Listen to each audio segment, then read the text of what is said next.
যেতাম, এবারে সবাই কি করে কি হয়ে গেছে আমি জানি না। আমরা সিরিয়াস রিলেশন করেছি 1 বছর, বুঝলে? তখন মানে যখন বুঝতে শিখি যে এই রিলেশন এরকম ভাবে হয়, এরকম হুম, এক তারপরে দেখি।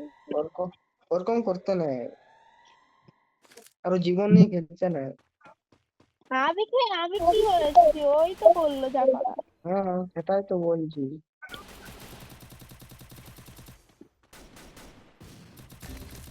আমি জীবন পুরো মন দিয়ে করে দেয়। অনেক কষ্ট হয় বলো। বুঝি আমি ব্যাপারটা, বুঝলে? কে জানে, তোমার আমি তো জানি নাই, আমি তো জানি নাই আমার এগুলো একটু টাইপের গার্লফ্রেন্ড হয়ে যাবে। আর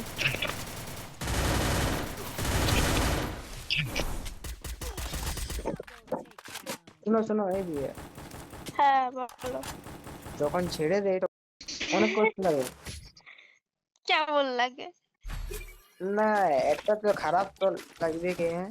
হ্যাঁ, খারাপ লাগবে না, অবশ্যই লাগবে যে এতদিন ধরে আমি কিছু তার জন্য করলাম, লাস্ট পর্যন্ত আমি মানে কিছু মানে এমন কিছু করতে পারবো না যেটা মানে কোনো জায়গা নেই আমার boundary। খারাপ লাগে তো। আবার প্রচুর খারাপ লাগে। লাগলে কি করার বলো? হুম, ষাঁড় স্বভাব 12 জায়গায় মুখ মারা, সে এমনিই মারবে, বুঝলে?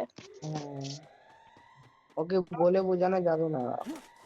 হ্যাঁ, সেই জন্য কি দরকার, ওর রাস্তায় আমি আমার রাস্তায়। একটু কষ্ট হয়েছে 1-2 মাস, ঠিক আছে। এখন ঘটে গেছে।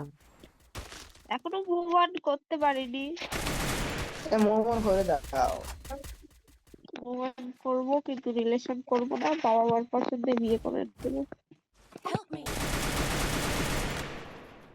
আমার সঙ্গে কি বলি শোনা বলে, আমার সঙ্গে করিনি। ভিতরে একটু বলো। বুঝতে পারলাম না। শোনা পালা কি নাই।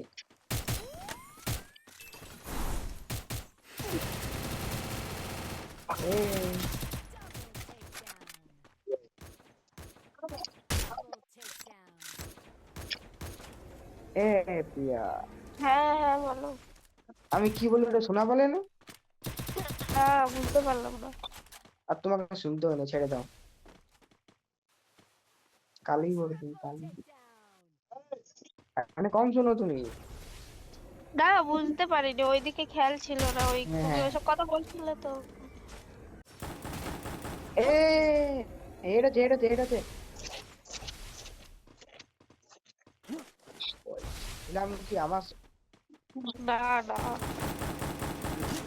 एक बार ठोका खा चुका।